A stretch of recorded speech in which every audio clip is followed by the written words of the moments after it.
Organissima, New York. Your exotic skin, hair, and beauty source, and your one-stop shop for all your natural and organic skin and hair care, featuring authentic organic Moroccan oil and prickly pear seed oil and much more. Bringing you only the best, straight from the source and proudly produced in the USA. So what are you waiting for? Shop today at www.organissima.com. Organissima, New York. Your beauty is our duty. Organissima, New York.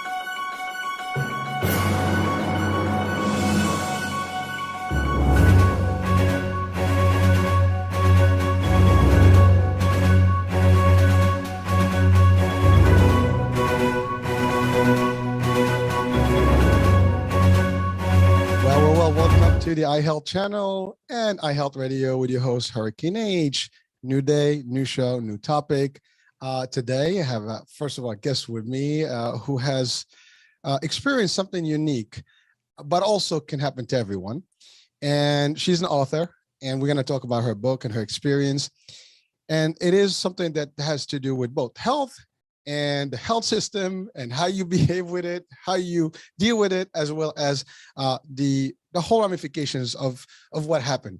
And again, I'm always talking in suspicious mode here because and suspenseful mode here because I wanted to just get a little suspense going on. But really, it is probably something that can happen to anyone. And the first thing is, I'm going to ask the question: have you or do you know of anyone who's ever had a misdiagnosis, or they were told something that's probably end of life, or something that is very overwhelming, that can have some mental effect and all that stuff? And if you do, well, you do want to hear this today because you don't know what's going on all the time, and there are ways to deal with this. Now, our guest today, she's a mind-body health practitioner. Is that correct? Yes, is that close yes. enough? Okay. Well, you'll tell us about all that, right? Yes. So I have with me Lyn Deltomaso-Thomson, all the way from Oregon, and we're looking forward to having the discussion. So first things, welcome to the show. Yeah, thank you for having me. It's my pleasure. Been looking forward to this. And you have a unique story and really an interesting one. And as I said, I asked the question, did you ever hear of anyone or know someone who had some sort of misdiagnosis? And this question to you, the answer will be yes. Yes. And you are it. You actually were literally misdiagnosed. So first things first, let's talk about all that. Let's give us a little bit about yourself, an introduction, and just how it all happened, when it happened, what happened exactly, and how did you deal with all that? Yeah, definitely. So this happened in my mid-20s. I was in grad school studying for a PhD in history, and I was scheduled to have elective surgery. And so, when you have any type of surgery, they send you for pre-op blood work. And I get the phone call the night before the surgery that you don't really want to get. And the surgeon says to me, "I think there's something wrong with your blood work." He sent me back to just double check that it wasn't a lab error, which is, a first experience too of like, oh, labs make errors, really? So rush over to the hospital. They run the panel of blood work again. I get a phone call again, and he says, "Yeah, it's not a lab error, Lyn. We can't do the surgery on you." I was just left with the answer of, "There's something wrong with your blood work. Go see your primary doctor." And so I went to see my primary doctor, who probably ran a whole bunch more blood work and some other tests. And I get a phone call a few days later from a doctor who I had never heard of, this is like the case of all of the weird things that you would never expect to have happen to you, getting a phone call from a doctor you don't know. And he said, "How are you feeling?" And I said, "Other than freaked out that I don't know what's going on and who you are, I'm okay." And he said, "Well, if you don't have any symptoms, you can stay home tonight. And if you have any symptoms, come meet me or come to the hospital immediately. And if not, I'll see you tomorrow at the hospital." And it was like, I was so shocked. Like, looking back on it now, I would have thought of about 10 questions to ask him in that moment. But, I was just shocked to get this phone call.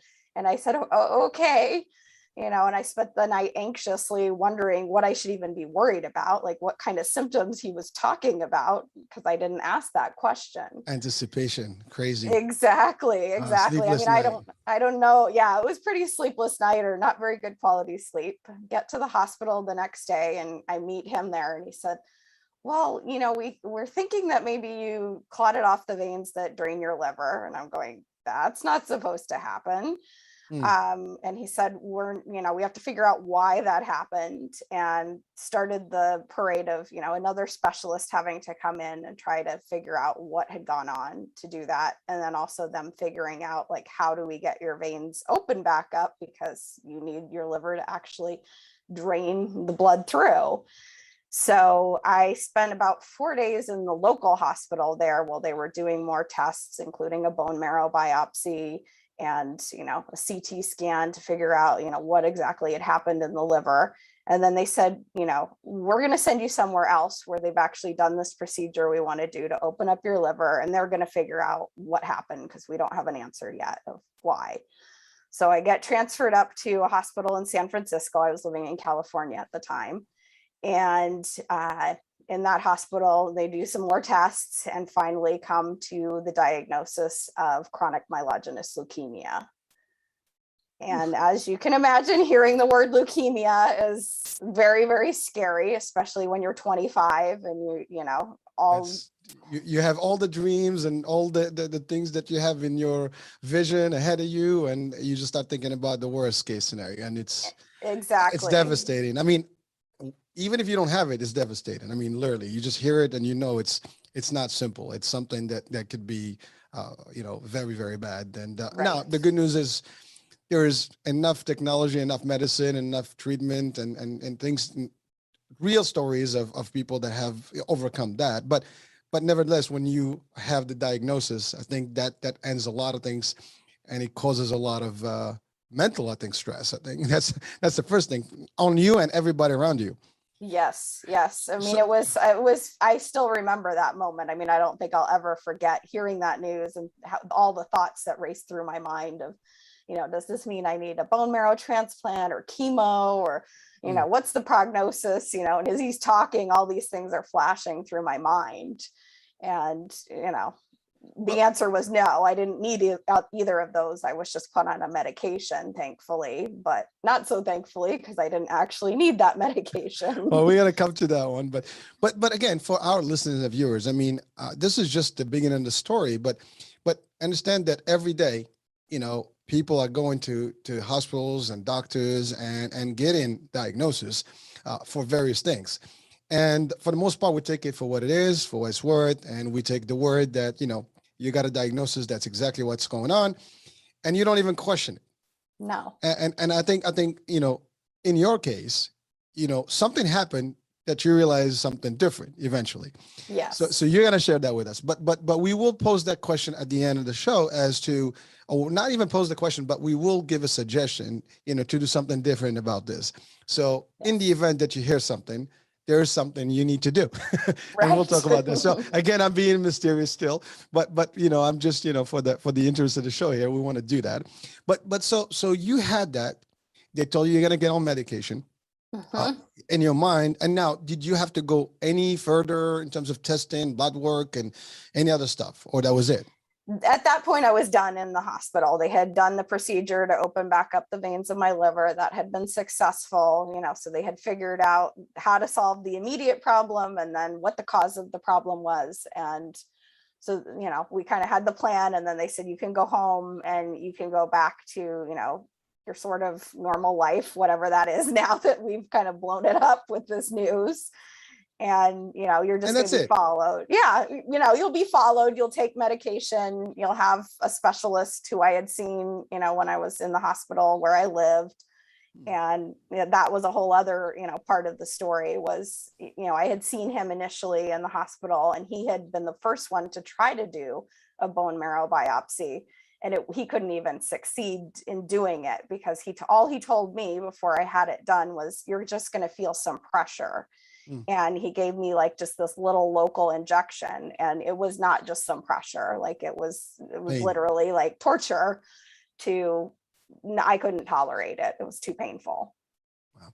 So we'll talk more about the diagnosis, and obviously they told you could have caught this in a particular way, and they gave you some reasons where you potentially could have, I guess, gotten the problem, right?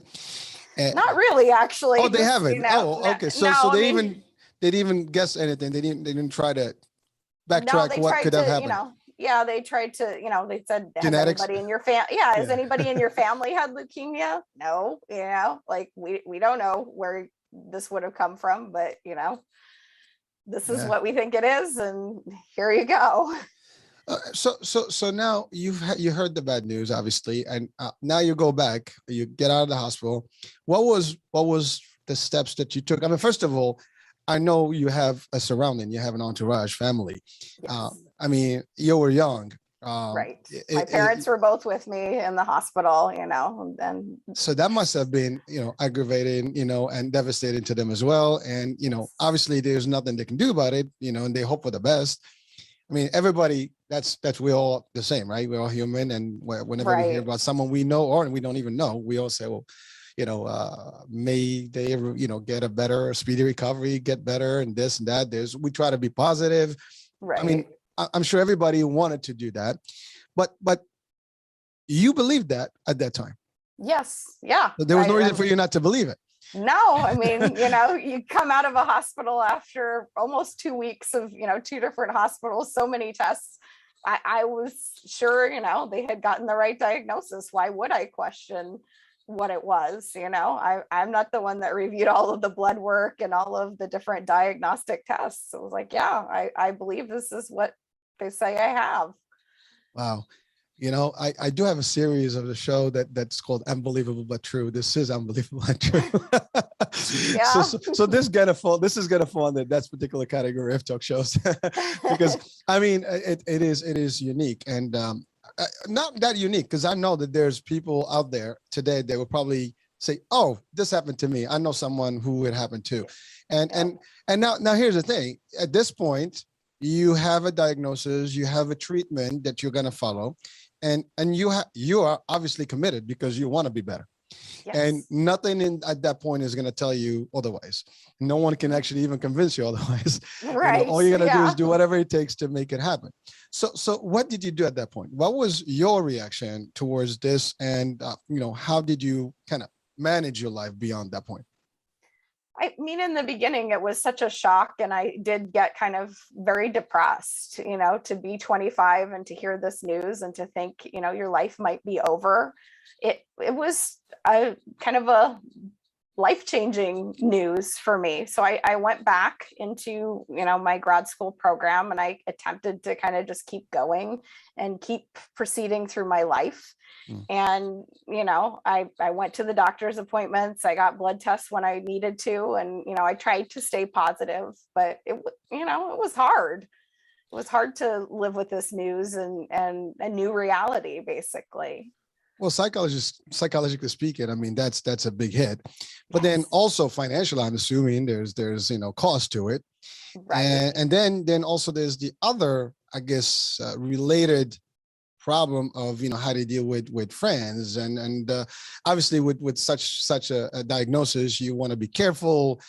You kind of have your immune now is compromised, and so you have to be like almost extra cautious. You could have possibly stopped seeing people, doing things that you probably enjoyed before. So all that stuff would have been part of your, I guess, life, and which means a big impact across everything that you've known before. Right. Yeah. I mean, my white cells weren't super low, so I was never really told, like stay home, isolate. I did see people, but people treated me differently. It was like once friends found the news, it's like they'd come over, and instead of talking about whatever our common interest was, it was like, hey, how are you feeling? What's going on with your treatment? This and that. Everything was health related.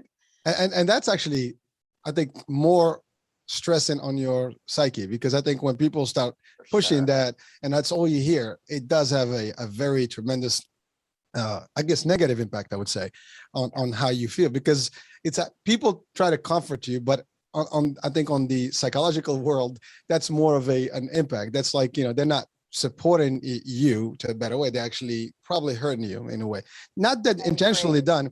And I believe in that because I've had similar situations with friends, and people always try to comfort them, but they don't want to hear that. They'd rather want to hear something different and feel normal, as opposed to like feeling like that's the end of the line or they're just not doing good. Then, oh my God, you don't want to remind people that way that you're not in a good place. Right. and by doing a conversation that's normal, or exactly. like, hey, how are you doing? What's going on with your life? Because my life is kind of crappy right now. So. And people probably started talking religion and getting all that unique about it, right? And listen, I think that's just the standard feeling when you hear someone that's close, you want to do your best to comfort them somehow, but no one is prepared for that.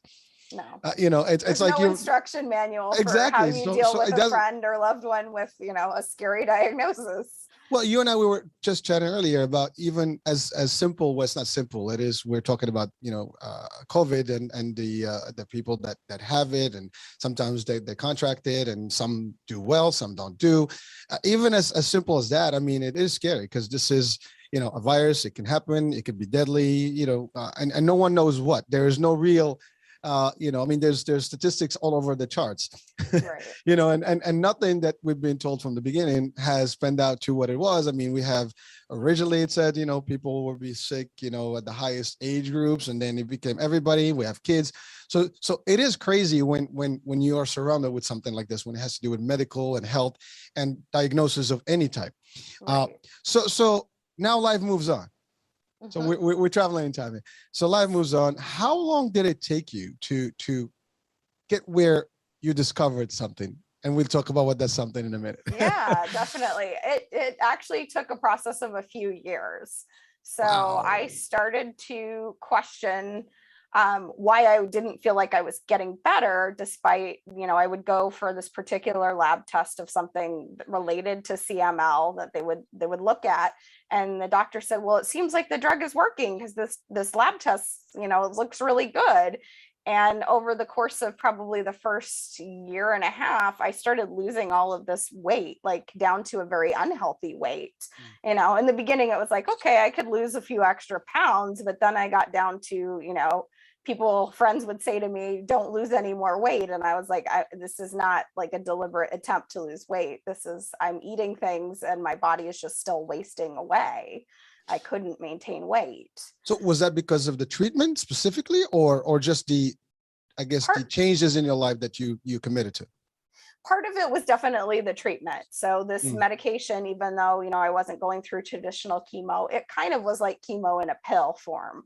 So I had a lot of side effects of nausea, and, sometimes I would take the pill and I wouldn't be able to keep meals down. It was like, they kept just telling me, well, try to time it differently. Like try to take it this time relative to when you eat food and this time. And, it didn't always work. So like, sometimes I could eat food, sometimes I couldn't. Even when I was eating, it just seemed like my body, was not actually maintaining weight, which can definitely happen when you're ill, is your body just kind of wastes. You start using up your resources to try and stay healthy. Wow. So now, how many years was that? It was a total of 3 years that I went through this whole process of living with that diagnosis and starting to question. So, I probably didn't question initially, probably maybe the first year out. Then I started to go, well, you say this looks good on paper, but, I would say, I still always remember those appointments with this doctor, and he would say, well, how are you feeling? And my answer was always, I don't feel well. I feel tired, like I'm losing all this weight. I don't feel healthy. And he would always say to me in the most ridiculous way, you look great, which was not true. I knew it was not true. It's complimental, but it's not. You can't lie to people. Yeah, exactly. A person who is really ill and knows that they don't look well, like that's not going to fly. I was like, what are you talking about? Why aren't you listening to the words coming out of my mouth? I don't feel well. And he would just brush me off, like time after time. We had that same little interaction of like, how are you feeling? I feel horrible. Oh, well, you look good. See you next month. Wow. And I knew there was something wrong with that in a medical situation. Like a doctor, I was like, a doctor should listen to you when you say you don't feel well. Like that just seems to make sense, right? That we say Well, something. you expect that. You expect Yeah. that. Yeah. I was like, I don't think I'm expecting a whole lot. And at that point, I started to say, I don't like this doctor. He doesn't listen to me. And so I went back to my primary doctor and I said to him, I would like a referral to a different hematologist. And he said, oh, no, he's the best in town. Like, we went to medical school together. And I was like, if this guy is the best in town, like, I'm scared, you Gotta know? go to a different town. Huh? You gotta move. And I actually did go back up to the hospital in San Francisco trying to get a second opinion there. And that was a whole other crazy experience. We got to talk about that. But so what I wanted to just, at least get understanding of. So you go to the doctor who's been treating you for 3 years, and you're telling him that you don't see any positive results. And so he's telling you, well, you look great, which is, thank you for the compliment, but that's not what I'm feeling. But now you're in this position that you're questioning, you're not getting better, but you're not, you don't feel that the diagnosis was correct. Something is off, I mean, yeah. At this I point, don't know if I thought probably, it was the diagnosis or the medication, or, exactly. but I'm Well, like, but in your mind, you must be thinking like, this is getting worse. yes. This is the end. I mean, I'm not getting any better. I mean, what does that mean, right? And so now you started questioning. Yes. And that's when you started digging more, and you wanted a second opinion. You can get one close to home. You go back to San Francisco. Now let's talk about what happened there. I mean, it sounds to be interesting because you had that little smile there. So let's talk about that. It's quite the story as well. It's another one of those, I can't believe. Oh, we got time, so go for it. So I get to this appointment, we had driven, I think, like 5 hours to go, for this appointment. My parents were there with me. We get down, we sit with the doctor, and I'd been in this hospital in San Francisco for like 10 days. So you would think that, they have like a lot of records on me. The file folder that the doctor opens up is empty.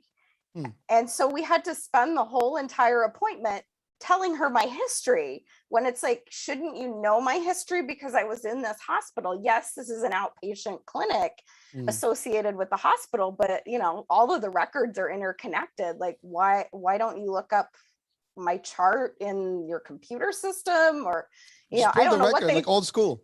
Yeah, I don't know what they thought I was there for. It was like, to tell them a nice story. I don't know.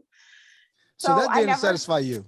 I never got really a reassessment because, you only have so much time. So we had to go through my whole history. And then it was basically, okay, well, that's it. That's all the time we have. So then what did you do next? So, I'm kind of caught in this web of like still trying to get referred to a different doctor back home. And finally, I think, it was that 3-year mark. I left my graduate school program. I had been staying in it, even though I didn't want to, because I needed the health insurance.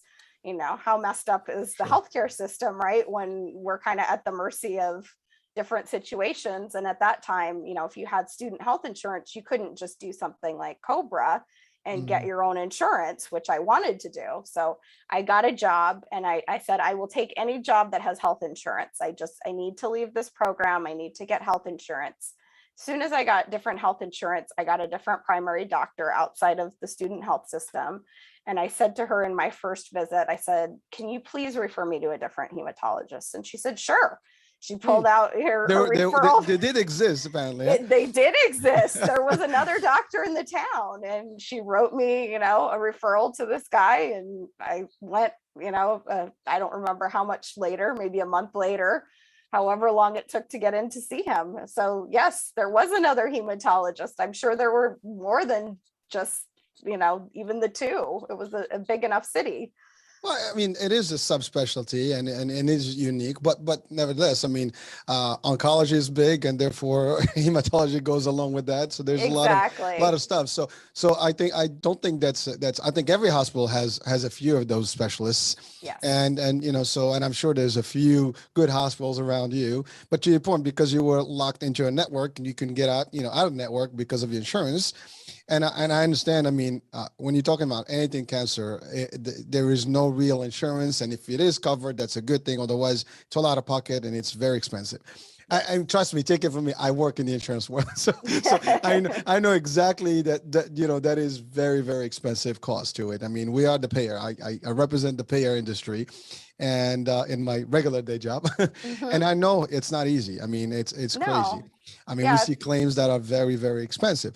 But it is what it is. That's like to your point. The healthcare system is designed in a particular way, and it's revolving around insurance or out-of-pocket costs. And when it comes to some of these diagnoses, it's very expensive. And a lot of these specialty hospitals don't even take insurance. As a matter of fact, all the leading ones, I think, in the nation do not even take insurance when it comes to any cancer, treatment and stuff. So it's and you'll get the best treatment, but it's out of pocket, or there's different programs that potentially, unless you have enough money to pay, but you're talking about in the hundred thousands, so it's so your move was right. I mean, to do that, and in your move, you discovered a different provider. Yes. so now your experience is changing. Yes. Yes. All right, let's talk about that minute, because this is where the question was asked earlier about a diagnosis, and this is where we're going to discover a misdiagnosis. Yes. Yes. So let's talk about that. So I finally got the appointment with the new hematologist, and I brought in a stack of records, probably paper records about 2 inches thick. And he starts flipping through them after, an initial conversation of why are you here, et cetera, et cetera. And he questioned in that very first appointment. He said, I don't think this looks like CML. I think this is something different.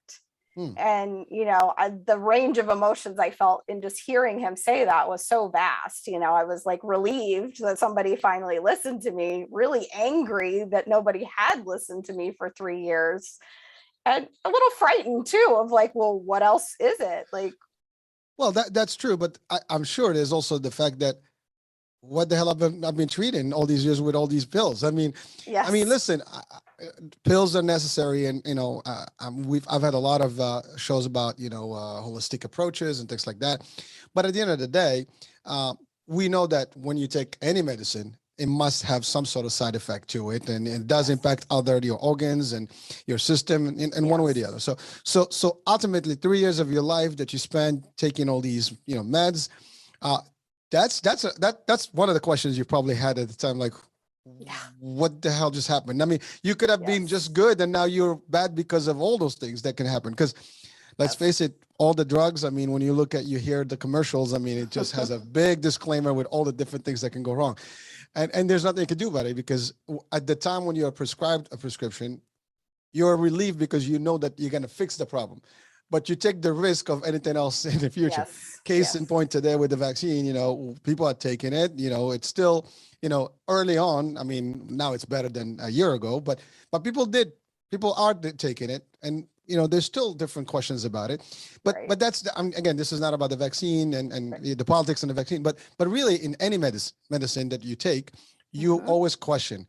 And by the way, years later, Zantac, I mean, we can name some of these meds that have been, proven that they had more damage and things like that eventually. But at the time, and they work for a percentage of the population, but certainly, it's a big question.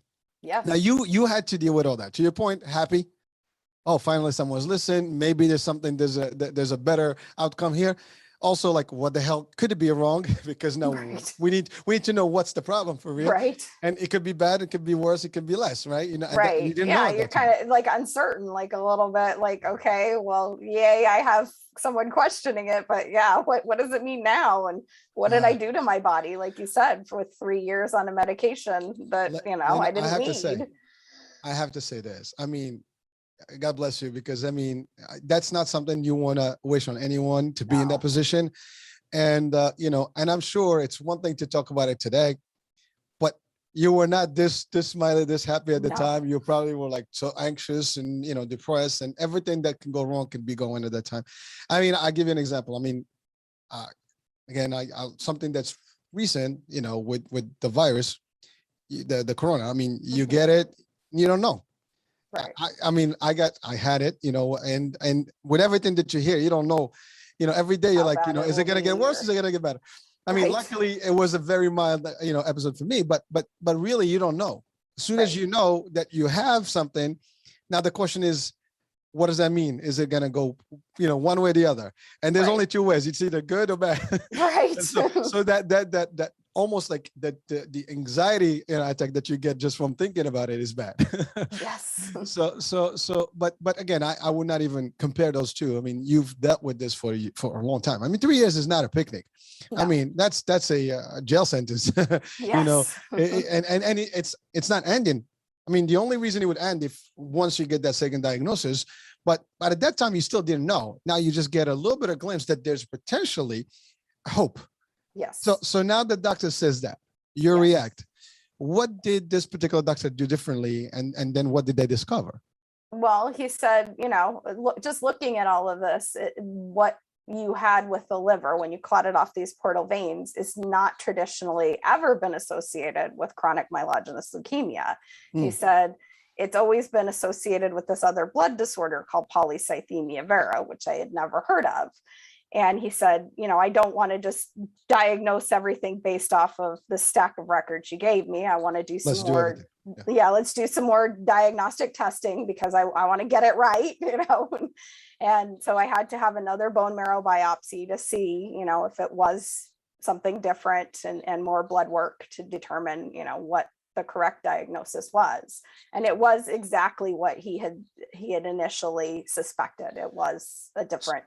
So may I ask this question, and you might have the answer. So first doctor versus second doctor, was there any age difference and experience difference that you've noticed in terms of practice? I mean, was this a more savvy, more experienced, doctor, or did they appear to be the same? I mean, at that point, did you question that? No, I mean, well, he certainly was a better listener, the second doctor. Okay, I will take that. He spent a lot of time in that initial appointment listening to what I had to say and actually registering it in a way that I didn't feel I received. I think he was actually younger than the first doctor, if I kind of remember. Well, it's not so much the age. It's really, it could be younger, but he started the specialty sooner. And, I don't know. Because that's the other thing. You can be, 10 years in the medicine and then get another specialty, and you can be off the med school and go to specialty, and therefore you can have more experience in that particular. But again, was there any indicator that was like a standardized thing that you could possibly share? But obviously it was nothing that can differentiate at the time one versus the other than the tests may have been different. I mean, obviously he ordered new things for you. Was there anything similar to the first time? I really don't know what the exact tests were. He just prescribed them. Yeah. Okay. Yeah. Which is typical. We don't know. We just, I go to the lab. I know I asked a lot of questions, but to your point, sometimes you take it for what it is. The doctor says, these are the things you need. You drop them to the lab draws the blood, and then the tests go back. And there's a bunch of stuff that you don't understand, and they summarize it for you. You're good or you're bad. Yes, exactly. I mean, the only thing that I know was the same was having another bone marrow biopsy, which, I had initially as part of the diagnosis.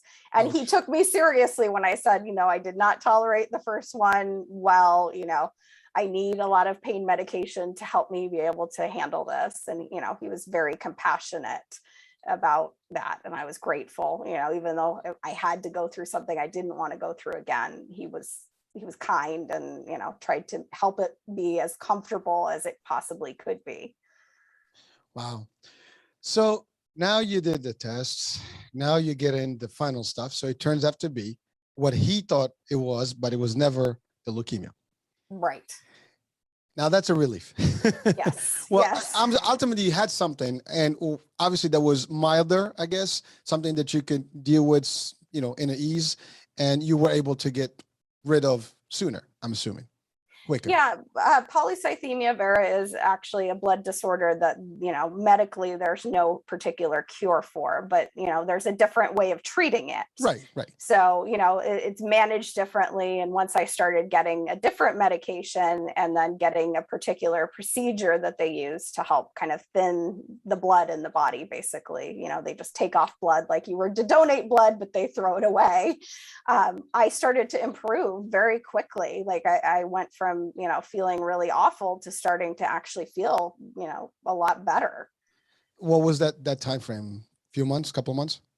I think, yeah, over probably a couple months initially, there was a good shift. And then, over a year, it was like, Wow. wow, I feel so much better than I did, that plus I was doing a lot of alternative healing things that also I attribute to speeding up my process as well. Well, so we're gonna talk about that, in a second. So now you shifted. Did you ever go back and discuss with the first doctor, like, what the hell? I actually did a medical malpractice lawsuit not because I wanted a bunch of money, but because I wanted to hold them accountable. So that Were you didn't able to do happen. that after 3 years? Yeah. Because the statute of limitations depends on the states. It may vary. There was no issue with statute of limitation in my case. Oh, that's great. Because yeah, in at least in New York, at the time, I think there's another show I had done about something that happened with mom, but it was like 2 years. You couldn't do anything after that. It was too late. It very, very, very much varies by state, because I know we had looked into it for something that happened to my grandmother and it wasn't possible, in a different state. Well, I hope that, it was a win. It ended in a hung jury, actually, which was a whole other long. Oh my goodness. You just don't catch a break, huh? No. Well, I think, at the end of the day, we don't, malpractice is not something that any doctor wants to have as a cloud, because I can tell you from the insurance world, we credential providers and that's the first thing you look for, lawsuits, malpractice and stuff. So it does impact their practice and their business and even their livelihood. Again, they are, I would say, human, but they learn enough to know better not to misdiagnose stuff, and at least if they're not sure, they can order a second opinion. And I think that's the key. One of the lessons I think from today's show is that if you have a diagnosis that is extreme, don't take it for the first, don't believe it. It could be correct, but get a second and a third, and then get some holistic, approach, because there's other alternative ways. Because, and I've had guests that actually had similar cases where the traditional medicine didn't work, and no one's figured out what they had. And then when they went to Eastern medicine and other things, they actually had a better outcome. So again, it just a matter of you doing your research, your homework, and trust the system. I'm not saying no, but do your due diligence. We all owe it, especially when somebody is telling you this is a very severe diagnosis that can have a bad outcome, or even deadly outcome. Some of these things, they tell you they're terminal, whatever. It's crazy, right? So now you live your life in a whole different world, and only to find out that it was wrong. That's crazy. Yes. And that's 3 years of your life that you stopped everything that you were probably gonna do, or you should have been doing, living the life, enjoying the life. Now you don't care about that. Now you're thinking different. Right. So it affects everything, your relationships, to your point. So that is a big deal. And so anyone watching, listening, please, folks, we don't wish on anyone anything bad, but things happen in life, and any one of us can be, affected with, or afflicted also with something. And when you do, especially when it has to do with medical stuff, it's very simple. You get your first diagnosis, you go, you can trust the doctor can be good. You ask for a second opinion. And if you're not even clear, ask for a third opinion. Find the specialty hospital for that particular thing. And it's not going to be always easy. But people do that, and it's recommended. And even from an insurance world, you are entitled to appeal things, or even, ask for second opinions, and they'll pay for it even out of network, depending on the case. And so sometimes they may not, but then you just have to take alternative measures and find your way out from that system. And so again, there is, to your point, if it's worth paying a premium insurance and get in an out network or like a PPO type of situation and go anywhere. And that, again, when it comes to your health, there is no price, and that's the fact. It's just, this is not just Lyn's story. This is many people's story. And whether we're in the US and some of our viewers and listeners are all over the world, this is happening everywhere. And it's happening to a lot of people. We have 7 billion out there, and I'm pretty sure a percentage has experienced this or know someone who did. So that is crazy.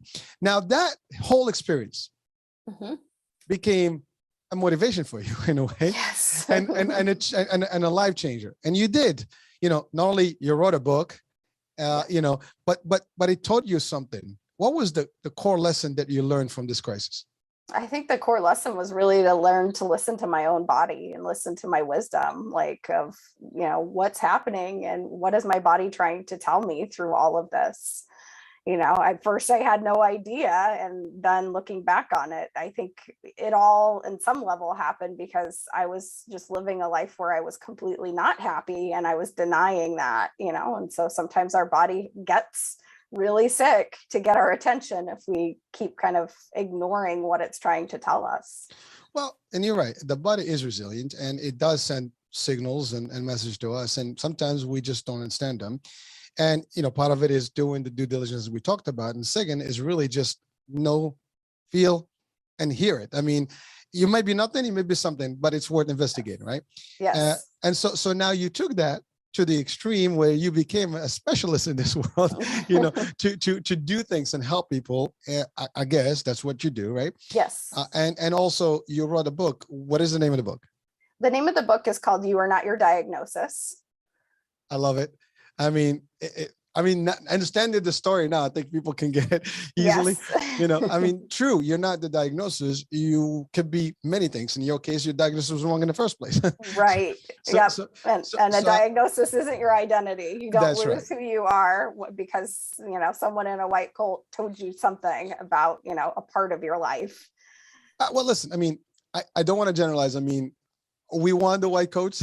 Yeah, no, like but we don't want to just assume because they say something like your whole life goes away. Like you don't just become a cancer patient and, not maybe a mother and a sister and a daughter and, a friend. Like that was my experience. Was I felt like all those things, there was an eraser and they were just taken away. And it was just like, oh, you're the girl with leukemia. Yeah. Again, I love the book. First of all, it's available for people to actually download or buy, I guess, on Amazon or. Yes, it's available on Amazon. And I also, if you're in the US, you can also buy it directly from me if you're interested in a signed copy. I do send out some of my own copies. No, listen, that would be great. So we'll talk more about that part at the end. But so now you have written the book, but you started also helping people. Right? Yes. So how does that work? What is the process and what do you do exactly to do that? Yeah. So I've taken a lot of the things that I learned and that I used in my own healing process, starting from just learning stress management tools to help me navigate all of the intense stress I felt in that 3 years and beyond. And then I started to get really curious about other approaches to healing.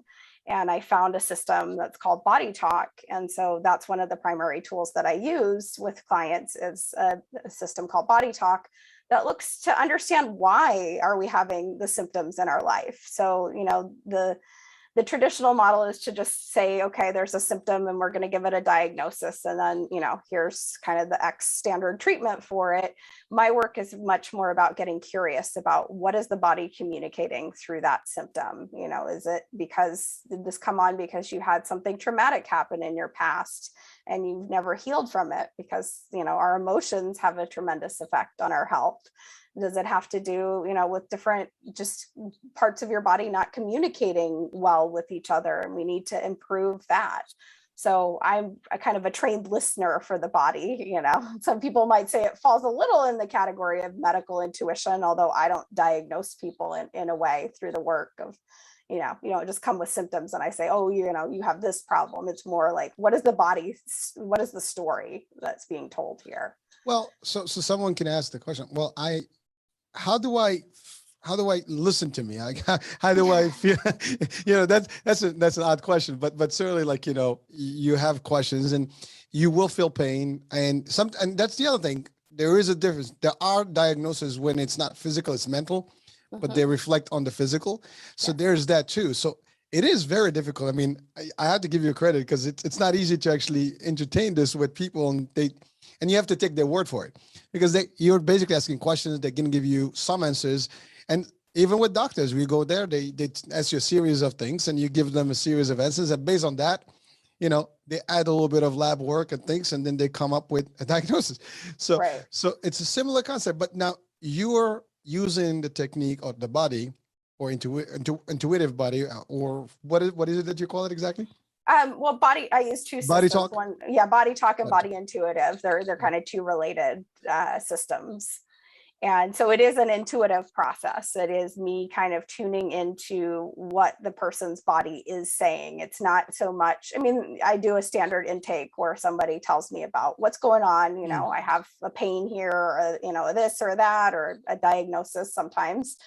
And so I have that information, but it's less about kind of that information and more about what the body is trying to communicate. And I tune into that through intuition and through kind of these different roadmaps, these protocol charts that kind of help me figure out like what area are we working on, you know, what language does the body want to speak as well. Well, that's great. But so here's a question. I mean, you've been doing this for a while, and I know that you've helped people. Yes. You know, and you have actually resolved some of these issues. And some people, you know, they're like, I don't know what's going on in my body. I think I'm sick. I have this, and doctor said this. But then you use your tactics and techniques and strategies, and you were able to identify that it wasn't. You know, what kind of feeling those people actually have experienced, getting that feeling from you? Like, you know, when they hear that and they realize that, oh my God, you know, woo, this is a whole different thing. I mean, I'm in a different world right now, because I can just understand it, just visualizing it, that if I feel sick and someone tells me like, well, this is all that was with you, it wasn't really what you thought it was. That's a sign of relief that no one can actually understand except that person at that time. Now you can, because you've been there, right? But certainly it is just an improvement of life, right? So yes, so you've experienced that firsthand, and so you appreciate that. So if we were to ask people right now, what would they say? You're a miracle performer? I know. I've heard different words. Like sometimes you're like a wizard or a magician, or how did you know that, is a common thing that I, get from people. Like, how did you know what happened when I was like 12 years old and that it's affecting this? It's because the body wants us to know that. And I don't download someone's whole, life story. It's just only the pieces that are relevant that kind of float up to the surface, so to speak. So what are some of the things that we should be looking for, and viewers and listeners should be looking for daily to listen to their body? I mean, just to get in tune with it. Yeah. So I like to just teach people a simple practice that you can do on your own. And it's kind of like as if you were going to meditate. You just find yourself a quiet place. You take some breaths, so you don't want to be distracted by, I've got to go run over and, pick up my kids in 20 minutes. And I'm really focused on that. You're just going to sit quietly. Can it be for as short as 5 minutes? And once you've kind of done some breathing and just kind of got yourself more present in the moment, then you can start to ask the area of the body that's bothering you. Say you have a pain in your back, for example. You can start talking to that part of your back and you can say, hey, what are you trying to tell me through this pain? And the first times people do this, often if they've never done it before, they're like, I don't know what to expect, or this sounds kind of silly or crazy. So, you might have to practice it a few times. It's like building a new relationship with your body, and you might not get anything the first day you do it. But if you do it consistently for maybe like a week, you might start to notice you're getting a sense of, images coming through of, oh yeah, this has to do with, I hurt myself, or maybe, there's an emotion that you sense in that area. So the more you make it a practice to kind of ask your body some simple questions. What does this area want me to know? What does it need from me? Like if you have a headache, what is this headache all about? And maybe you'll get a sense, oh, I'm really dehydrated. I haven't been paying attention to drinking water, It could be as simple as that, you just get all of a sudden really thirsty and realize, oh, that's what this has been all along. So Lyn, what about energy? Like, do we have to operate our energies differently to help this process, or like, is there something? I don't really see that. I think it's just a learning of focusing. So, again, it's getting into a relaxed state like you would if you were just doing a simple meditation, and bringing your focus inside, asking those questions. And, you don't have to do anything with your energy. You just have to be open, and you could be a little bit funny with it in the beginning. Like, I don't know, she sounds crazy, but I'm going to give it a try. Listen, there's nothing crazy. I mean, I've heard enough to know that to to believe that there's other ways of dealing with things and really Right. healing. And you're right. I mean, there's the power of the mind, there's the power of how you deal with your body. And people do strange things, with their power. I mean, it's amazing. Yep. Now, again, there's things beyond us. And, if the body is shutting down, that's a whole different story. And, if there's something Right. in your body that's fighting you, that's another thing. But sometimes your immune system also can be triggered through your activities in your body and how you deal with it. Right. Yes. So, and that leads me to the question, like, what are I'm assuming nutrition also has to do with it. Is there anything that you discuss in terms of like, type of food or does it matter? I mean, I believe the food that we eat matters. I'm not a trained nutritionist, so I don't usually, delve too much into the world of, giving people specific dietary recommendations. I think the cleaner we can eat in terms of not eating a bunch of processed foods, eating as much organic produce as we can, whatever your budget allows for that's going to help your health. There's no doubt in my mind, cutting back on sugar, like all of the simple basic things we hear are so foundational for our health. So it's really what you are presenting is more self-care, right? In essence.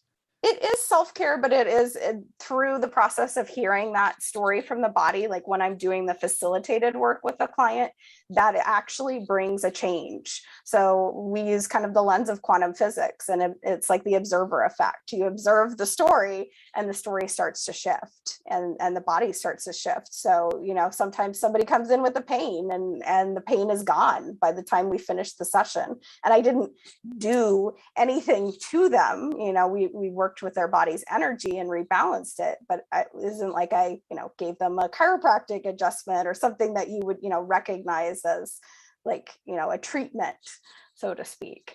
Well, so one item that you mentioned, I think one element that you mentioned, I think that's key is like they have to have that they have to be open, which means it's a mindset. They have to shift the way they think, right? People. And I think we all should, have, an open mind about our mindset and, the way we think, the way we operate can be positive or negative in one way or the other. So I think if you're to open yourself to something different, to actually listening to your own, language. And by the way, these are things that happen even mentally, because sometimes you do feel like something is rough, and that, but yet you don't listen to that. And you wind up doing something or getting into some bad place, right? So it's important to listen, to that intuition or just that sense, that gut feeling, right?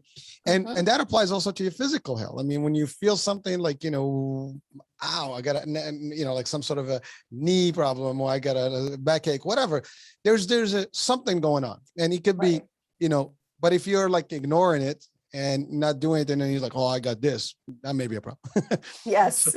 Yeah, that was actually my knee and pain in my knee was how I found Body Talk. I didn't injure it, but I had pain.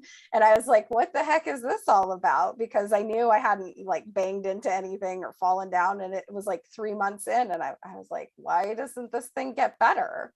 I never went the painkiller route because I was like, why would I take a painkiller for something I didn't actually injure in my body? Well, so speaking of that, physical fitness, is that something that has an impact one way or the other?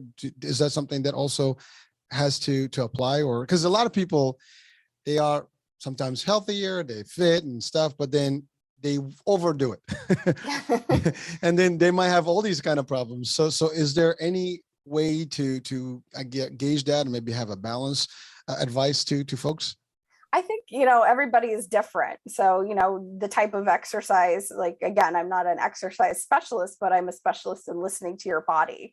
So for me, like, I know certain types of exercise, if I do that, I'm going to be in pain for like 5 days later. Like my body doesn't like certain types of movement. And I've learned that, so I exercise in certain ways that feel really beneficial to my body.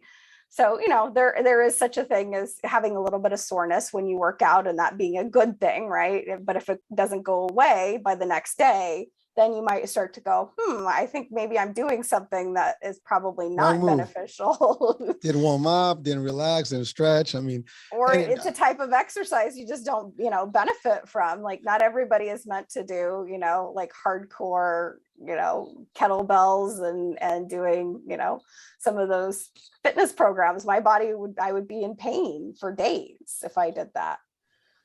Well, listen, I can just imagine how bad it could be. And it's funny because when you don't work out and you go back, there's all kind of things that can go wrong. Yes. And that's why it's always recommended when you start, you have to do it, slowly but surely, as they say. Don't go crazy. Like, I got this, like, cause you're going to crash quickly. That's not a good thing. Well, and that leads me to the next question. So age wise, is there any difference in terms of the age, and the process of healing using the body talk and that system? I mean, ultimately you started early on, you're young and you are still young, but the fact of the matter, with time, someone can be equally in need of the service or in need of these types of approaches, but they could be at any given age. And therefore, is the response the same? Or will it vary mostly based on what they think and how they help themselves, how they listen? I think, it doesn't necessarily depend on age. Yes, there are certain things that happen in our body as we get to certain ages, but some of that I think is also what we've been conditioned to believe, True. You're 70, you're going to start falling apart, you're going to have all these aches and pains. I mean, I know some people in that age category that are healthy and thriving. I actually just saw my high school history teacher and he's 72. And I was like, he looks like he's in his early 60s. He goes backpacking. I don't think he has any pain, So well, I mean, listen, if you're active, you're healthy, you have good habits, I think overall you're going to keep in shape. I mean, ultimately there is aging is some sort of a disease, but you can almost slow that process, Right. if you take care of yourself over time. And I've had different guests that we talked about that. And again, in fact, age is a number, as they say. Right. It's how you treat this temple, as Yes. and make sure that you take good care of it one way or the other. Now it's garbage in, garbage out, good stuff in, good stuff out, right? So that's Right. So you take care of you, and that's it, mentally and physically. Yes. And I think that's important. But so now, how can people reach out to you? Yes, definitely. The best way to find me is to look at my website, which is heartfirehealingllc.com. And you can find all sorts of free resources on there. You can book a consultation if you're interested in talking to me about how I might be able to help. And you can find my book on there or my book on Amazon as well. And you're not limited to folks in the US. You can basically do this remotely anywhere in the world. Yep, I've had international you got a lot of clients. technology. I know, and it's so fun when I get to work with somebody who's, I most of my clients aren't in my local area, and sometimes I get people, from Canada or Europe or. Nice. Yeah. Well, listen, I mean, it's a different angle and like I said, there's so many ways and so many resources out there. Unfortunately, there's not enough knowledge about them. And luckily, I mean, some of these shows and some of these programs can help potentially bring that. And I think at the end of the day, that's really what the mission here is to share with as many people as possible what's available and that can help them one way or the other to be better. And I think that's really it. Certainly you are a real story. So this is not something that you just, you've been there, done that. Yes. It is what triggered you and got you into this in the first place. And you can, there's nobody that can relate to something unless they, unless they experience it themselves.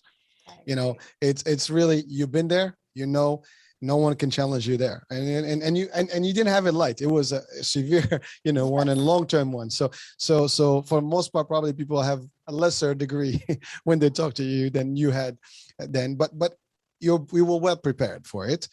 Again, at the time, I guarantee you would be like, that's not what I want to be doing in the future. but things happen, right? Exactly.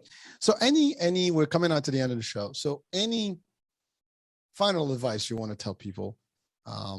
Just like, words of wisdom. Yeah. I think just learn to listen to your body. I've always used the analogy, your body is like a friend, like we often think of it I as like something that. that fails us at times, or we get angry, like, why are you hurting? You're inconveniencing me. Your body is your best friend, really. And think about how you talk about your body too. Like, would you talk about your best friend in the way that you talk about your body? Hopefully not, because some of us say some pretty nasty things about our bodies. You're broken, you're ugly, like all of the horrible things that many of us can say at times to ourselves. So I think if you start to view your body as a friend, and like, how would you treat a friend? Like, how can I take care of my body like I would take care of my very best friend if she needed help or he needed help? Well, listen, we'll take that advice. So Lyn, it was a true pleasure, and I think it was a learning lesson for me personally, and I'm sure for anyone that's going to be listening or watching on the channel here on the radio. But it was a true pleasure, and it's an inspiration as well. I think in terms of, and motivation, discussion, because it's very motivational to me personally, because it also gives a sense of you have to trust and believe that you can do better and you can heal and you can do things. And you also have to not give up.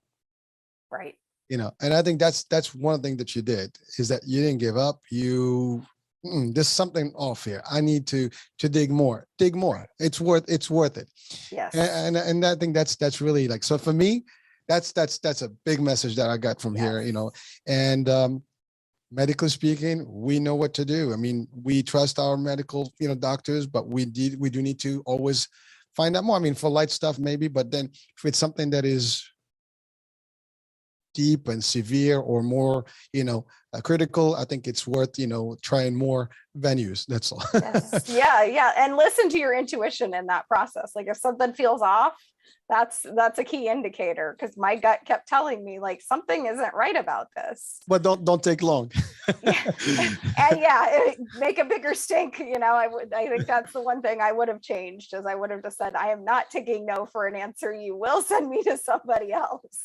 Well, I remember you were in an insurance world that was limited, and you work with the system for what you had. Right. And I think that's really what took long. It's just when you realize you could have done differently, and you did. And Right. That's it. That was the end of it, right?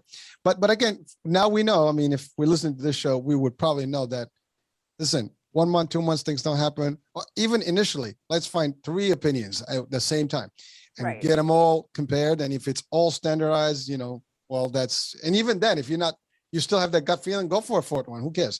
Exactly. What I mean? There's no limit to what you can do here, right? So, well, listen, Lyn, I can go on and on and on. I appreciate your time and really all the advice here and sharing your personal life with us. I mean, that's a key. But I think your mission is really to share with people that they can do better, they can heal. There's other ways. And certainly they can reach out to you, for advice and for consultation. So, yes, definitely. So thank you for being with us, folks. Thank you for you. watching on the iHealth channel, listening on iHealth Radio. I'm your host, Hurricane H. Ciao for now. We'll talk at our next show. Different guest, different topic. Bye now. Bye.